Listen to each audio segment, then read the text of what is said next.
Hey, you. Yeah, you. Do you know I made a video? Yes, that one video that everybody saw. Did you know I got stuff wrong in it? I know, a YouTuber getting things wrong in a video, who'd have thought?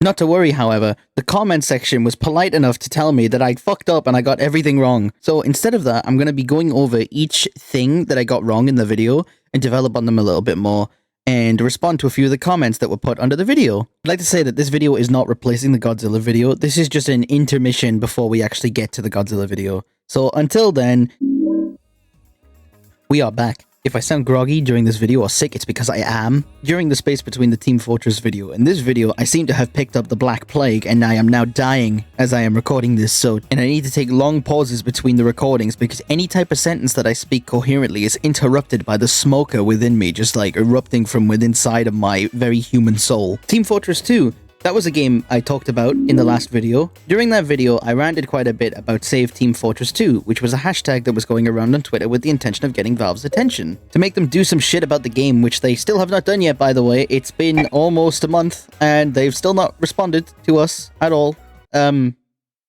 Looking back at that video, which I tend to do, I rewatch all my older videos that I make just to prove to myself that I enjoyed making them and that I am comfortable with how they turned out. And 9 times out of 10 when I do that, I tend to have criticisms of my own video and about stuff that I got wrong, which coincidentally also happens to be what the comment section think I got wrong in the video. With the main thing being about how I talked about Portal 64 and Source 2 Team Fortress 2. So I'd like to talk about both of those during this video and fix any errors I made and talk about it in like the correct way, not getting anything wrong. So let's get to it.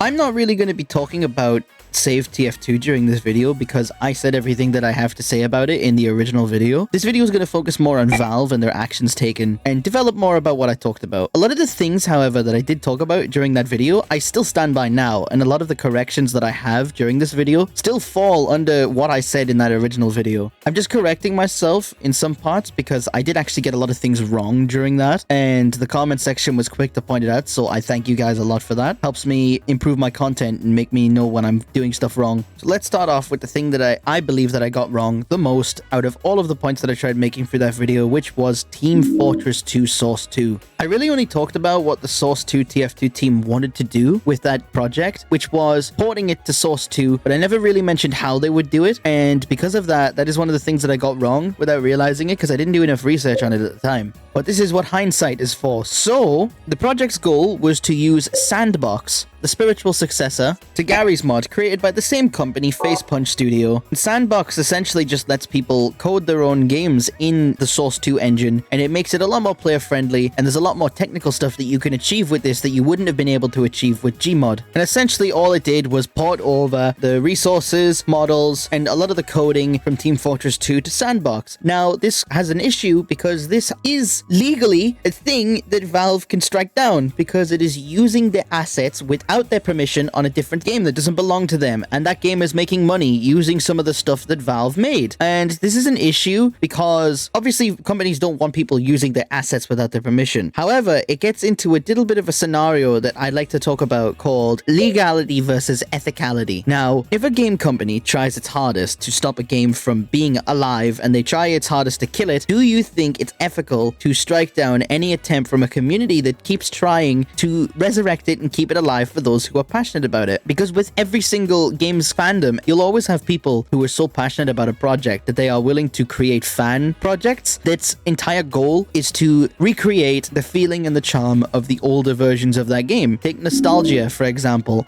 Nostaria? I think it's Nostaria. I keep getting the name wrong. It's really fucking difficult to pronounce. Was the World of Warcraft fandom's response to Activision Blizzard waving them away regarding legacy content. And what the community did was they made all of these servers that let you play the older versions of the games. However, it was not legal, and Activision Blizzard had every right to cease and desist, DMCA them, whatever they saw fit. However, at the time when they did that, there was no option to access any of the old legacy content. So is it ethical for them to take down stuff that is literally no longer available? And that's one of the things that I talk about a lot to myself when it comes to the Team Fortress. Is it ethical for Valve to take down Team Fortress Source 2? Yes, it uses assets that they're not really allowed to use because it's Valve's own models. However, Valve have shown that they don't care about the game enough to a point where they'll promise fake updates and they'll make fake promises and they'll overhype the community and then they'll just not deliver on it. So is it wrong for a community to then want to do Valve's job at keeping the game alive themselves because they are passionate for the game themselves? One of the comments that I got on that original video actually made a good point, talking about the original CSGO 2 source project that the fans also made that was taken down by Valve, and then around about, I think, a year or two later,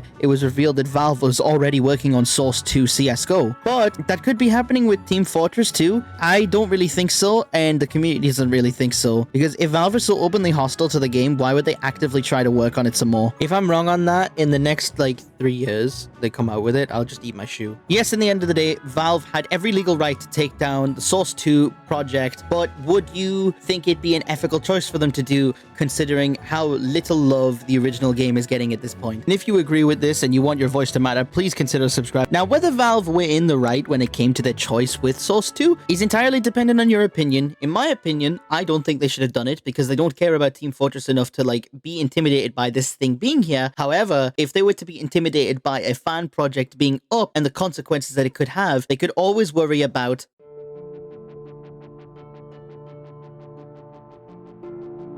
created by Joe Lambert, Portal 64 took the gameplay of the original game and smushed it into an N64 cartridge, which feels awfully reminiscent to the Bloodborne PlayStation 1 remake that was made, and the one that From Software have officially endorsed, by the way. They have no problem with this being up, as long as they don't try and sell it for money. Now, Joe has officially gone out and said that people should not be mad at Valve for taking it down. And I did actually mention in the video, albeit quite swiftly, that Nintendo is more than likely the reason why this got taken down, because, like I said, nobody is more fierce at protecting their copyright than Nintendo. And if they even get a sniff of people having a fun time, they just lose their fucking mind and file cease and desists and they'll kill you. They will kill you. They're coming for you right now. Joe himself even said, don't get mad at Valve for that, and yeah, he's right. Valve really did just give like a friendly, yo, we like your content and all what you're doing. However, we kind of don't want to get fucked in the ass by Nintendo's lawyers because like they have those on speed dial, like they're already here, they're on their way, they smell the N64 being used as we speak. And normally this wouldn't have been an issue, and Valve didn't have an issue with it until they found out that it was using official N64 hardware, and at that point, that was when obviously Valve decided that something was up with that and that it needed to be politely asked to be shut down so Valve don't face a lawsuit, because Nintendo, no matter how powerful Valve think they are, Nintendo will fucking cut their head off legally. But like, why am I fucking saying this? You all know this. You know Nintendo. They've threatened people for worse. If your kid's named Luigi, they're gonna fucking get you. They'll find you. That kid gets a cease and desist, and if that doesn't work, he can't change his name. Death. Like, send Agent 47 to them and just kill them instantly. In my video, I made Valve to be so openly hostile when it came towards Portal 64, but in reality, I really got that part wrong. So to those people who saying that I got it wrong, I hope this helps, and I hope this makes up for my misinformation that I'm spreading to 3,000 plus people. But that's really all I've got to say on Portal 64. However, that does not mean that I'm done with Valve. We're not going to go too far into detail, but like one of my commenters pointed out while I was making this video, Valve have shown repeated disinterest in their IPs. Like mentioned in the comment, he talked about how they dismissed Half-Life 3, Left 4 Dead 3 was shelved in 2013. We haven't really gotten any Portal news. I can't really say that Valve aren't interested in Counter-Strike because of Counter-Strike 2. But even then, that thing was just made with the intention of creating money. On top of that, CSGO 1 loaded them for life. They never ever have to worry about getting paid ever again. Because they keep it up, keep making money off CSGO, and Team Fortress will regularly make them money. No matter how many times people complain about Valve and Team Fortress 2, there'll always be those people that'll crack their wallets open whenever a new set of cosmetics is there. Because they're just itching to get a hold of the newest unusuals and the hats and everything else that comes with those updates.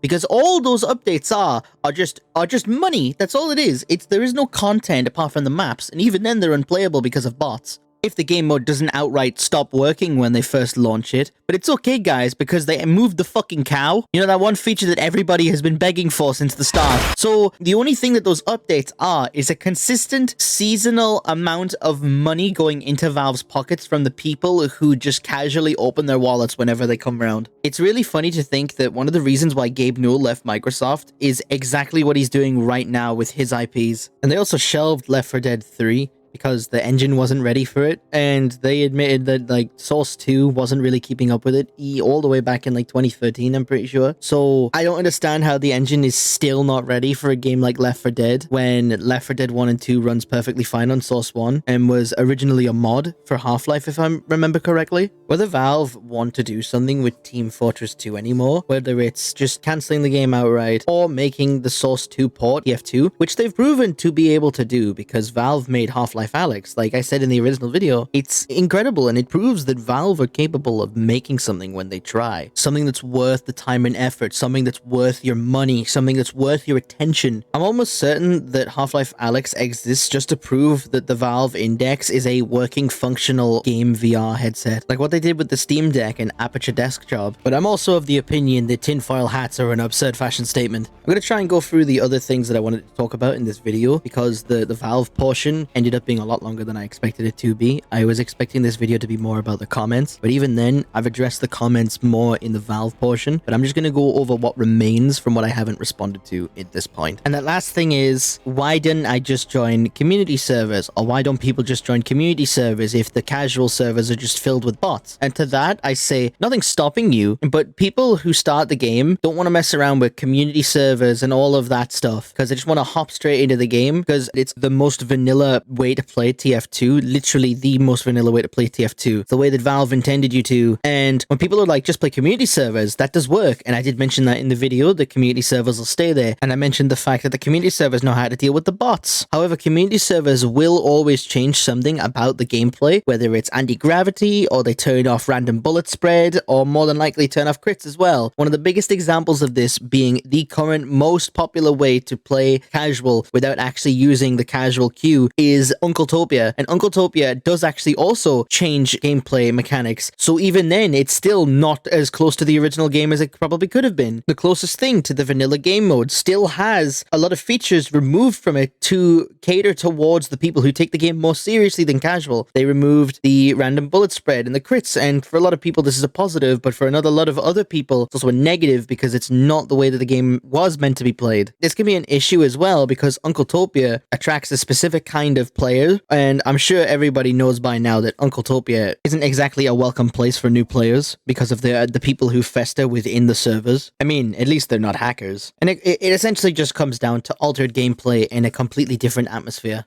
But you and I both know that realistically, nothing's going to happen. And it's going to remain that way. Valve are sitting atop a throne of money that's so high that they literally don't have to worry about making a video game ever again. But that's all I have to say on the topic. I am not doing any more on Valve or TF2 anytime soon. Unless Gabe Newell just like shoots a puppy in front of me, I don't know. But even then, he'll probably cost a key and a crate in order to watch it happen. But until then, I want to thank you for watching this. If you liked it, I guess. I don't know. Join the Discord server, though. I appreciate you joining the Discord server more than sticking around my content. So that's all I have to say to you for now, and I will see you later.